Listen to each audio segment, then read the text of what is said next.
Thank you so much. Great pleasure to be here. Thank you for the invitation. As I was listening through to Roger and Jocelina, I think I'm feeling quite confirmed of the fact that what I'm going to talk to you about will echo very much what has been said. You've also been, if those of you who were there yesterday, probably listened to many of those presentations, and I think one thing is clear for all of us, that artificial intelligence obviously is a force for the good. So I'd like to start the presentation with some opening thoughts. And the very first one is that I think we all have a common goal.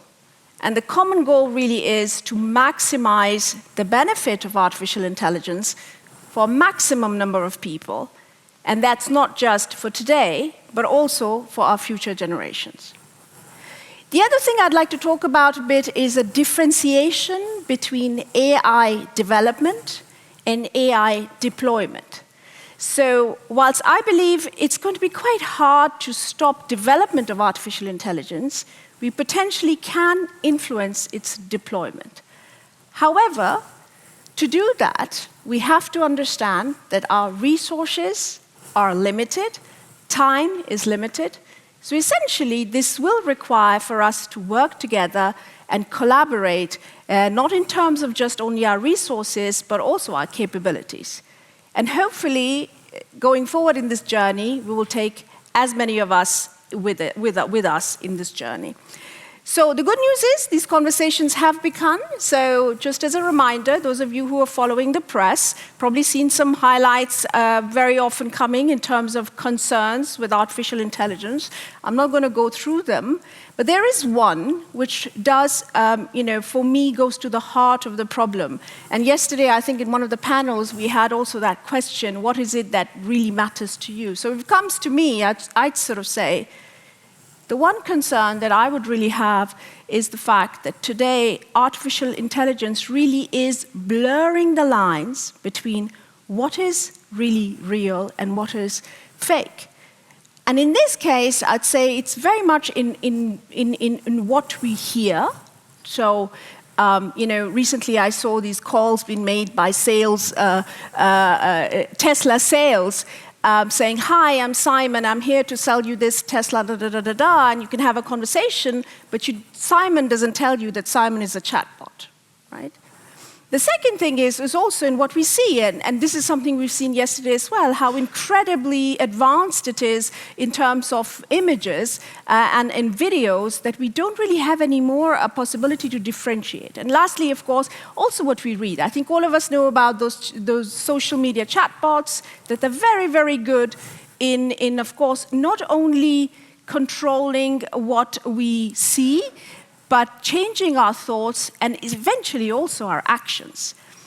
And the last thing here is, I think, something that we mentioned before as well, is with regards to this tendency we have as humans to form a bond with machines, specifically when they look like humans. And that does open us up to manipulation, and ultimately that is a big risk. Now, of course, the risks are many more. And for those of you who might want to sort of follow this, I've sort of summarized them here.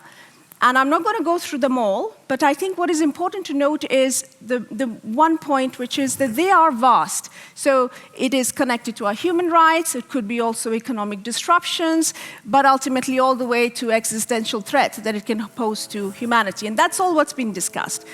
But what is important for us to understand here is that as a result of all that, there are calls now to have regulations around artificial intelligence. And another thing which is happening is that there is this understanding to say, well, something is happening. We do need to potentially prepare for what is going on as a society.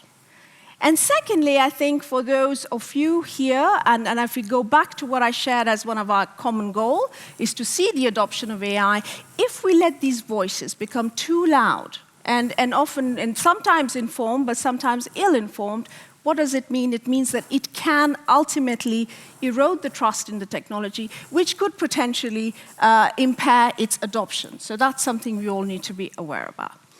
So the question you asked next is, so what's happening in regulation? And I'm very happy because this is going to be very similar to what Roger has already shared with you. So it's a bit of a recap. So here I've sort of put down some of those highlights that are coming through with regards to some recent developments in regulatory landscape. On the left-hand side, you see the European Parliament with the EU AI Act, the Council of Europe. We had China. Yes, indeed, China is one country that is very active when it comes to privacy, algorithm regulation, and of course, with the new generative AI systems as well. And then on the right-hand side, you see that, of course, the focus on this topic is really, really high now. So you've got the UN Security Council, you've got basically the G7. Everybody's now in there saying we've got to do something about this, and these discussions are, of course, going on. So, main question is, when you look at all that, so who is really going to be regulating this AI, right? And here again, I think it's very much similar to what Roger has shown, but maybe not on vertically, but horizontally. These are some examples of players that are in that landscape. And on the left-hand side, you have of course, there are some general truths, like you have the Geneva Convention. The very first one on development and deployment principles on AI were published in 2018 by the OECD. And after that, you had many, many, many, many more that came after. UNESCO has been already mentioned as well, with 193 countries that signed recommendations. But there's one problem there. These are not binding. These are just recommendations. This is what, principles, not binding. Second one is, of course, the binding line, which we've talked about, Council of Europe and European Parliament, so I shall not go into that. And then, of course, you have these countries there are some of them that are, of course, a little bit more advanced, and some others who are trying to catch up, but a lot of activity going on there. And then on the very last side, you have these international standardization bodies. You've got NIST, for example, in the US, and SENELEC here in Europe, and IEEE, and many others as well, that are beginning to work. Now, what I wanted to say here was essentially two things. And I think it has been raised, but maybe just to highlight. The first and foremost thing is we have to recognize that societies have different value structures. Because of history, because of the past, because of the legal systems. And the fact of the matter is that how important privacy is different to a European versus an Indian, to Chinese, or somebody else who's in Latin America. And as a result of that, we have to also accept the fact that we will most likely be having different geopolitical approaches when it comes to how we regulate the technology and who regulates the technology. Secondly, I think there was a study that was conducted by the ETH about 2 years ago, where we looked at every single instrument that has basically been published with regards to artificial intelligence in terms of guidelines and principles. And they were looking at, across the map, where exactly was all of this coming from. And what they found was that there was a huge gap. So Africa, Latin America, Central Asia, nobody is actually coming up with things, and so therefore, obviously, there is an uneven participation in the debate when it comes to regulation, policy, and all that. And that's not just in terms of geography, but of course there are voices that also would say that even when you look at stakeholders, are all stakeholders really involved in this debate today? Is the youth over there? Are all small businesses also active? Well, maybe not. And therefore, there is, of course, this risk that you might have, which is called corporate capture, regulatory capture, or many of that. So essentially, the point here is discussions are taking place, however, there are gaps. But at the same time, they're happening now. So that's something to keep in mind. When we talk about gaps, I think there's a few more gaps. And this hopefully is going to bring together some of the things that you've been hearing yesterday as well. The very first gap, I would say, is the awareness gap. And here we have a study that was conducted in the UK of the UK public.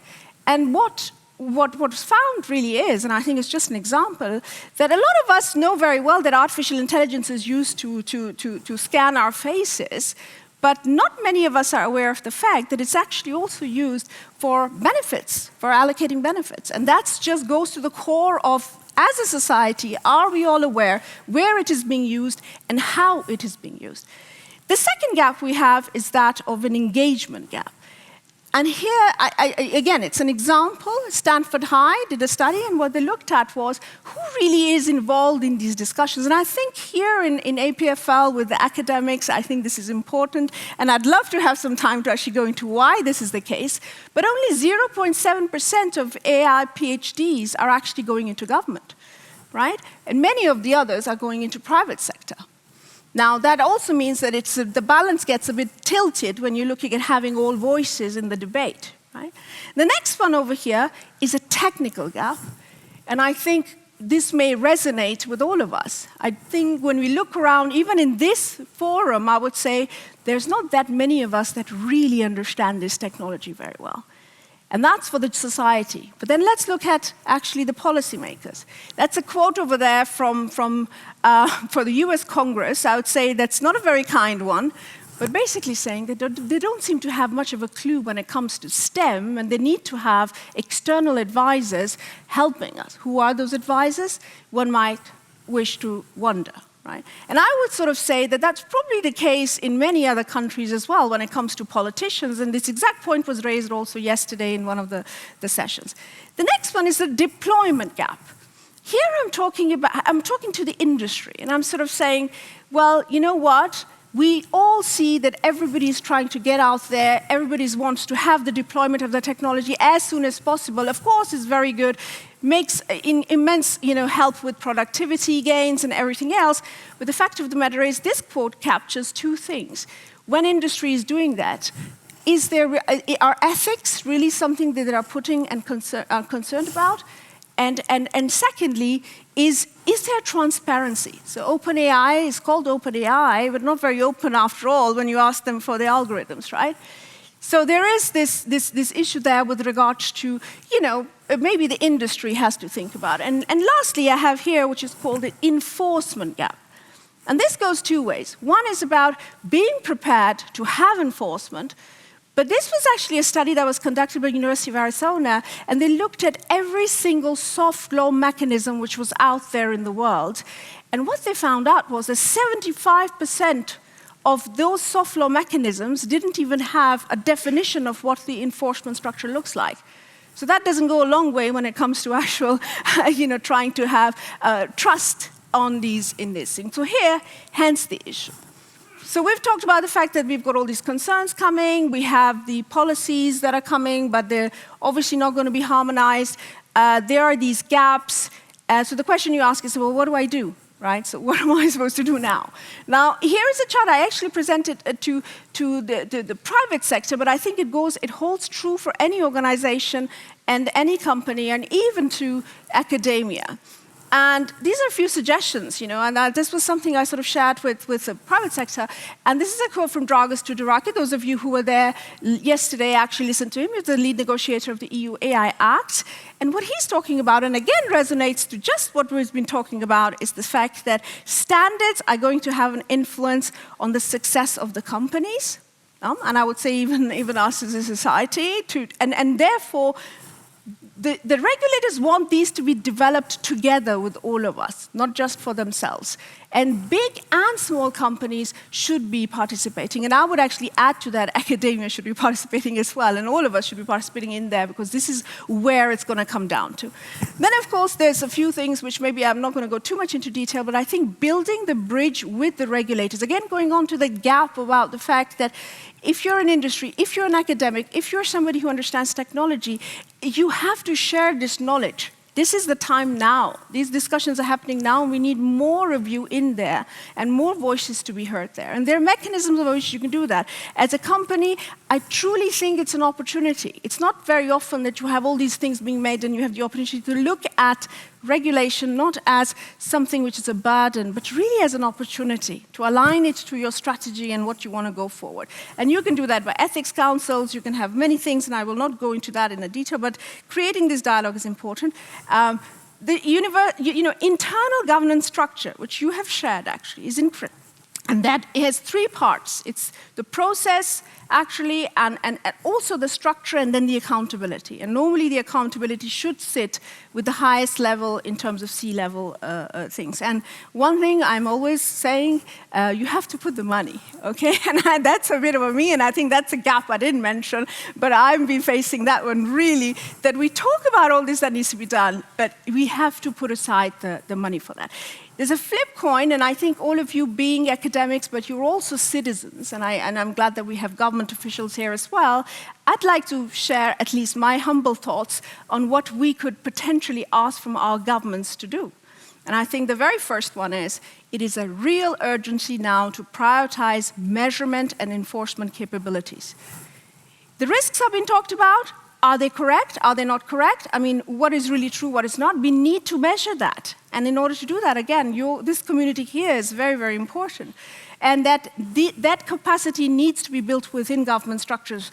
And the next one for me is also about enforcement. And this will require right structures, right experts, and the right resources. And even in the EU today, the member states level, whilst the EU AI Act is going to be finalized end of this year, these capabilities are not necessarily the forefront, and I think this is very, very important to do.